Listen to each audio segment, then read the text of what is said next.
So if your charging port is not working on iPhone, then how to fix this?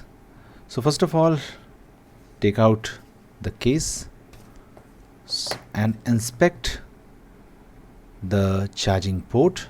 Okay, is there any dirt or debris inside it? So what you can do, you can take a wooden toothpick. The advantage with taking this wooden toothpick is it cannot harm or damage the internal parts because it's non-metallic, and try to take out any dirt or debris which may have got stuck.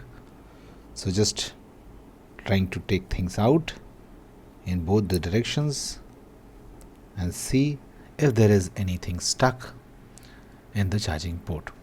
Okay, so this is the very first method. Now the second method is try to inspect the charging cable. Okay, just take out the charging cable and inspect that is there any damage or breakage of the charging cable. Then you have to try charging with another charging cable. In fact, you can test your phone charging and try charging with any other charger so that you can identify that the problem is with your phone or with the charger. Okay, so this is the second fix, and hopefully your problem will be fixed. Thanks for watching. Please do like the video to support us, and thanks for watching the Geek Page.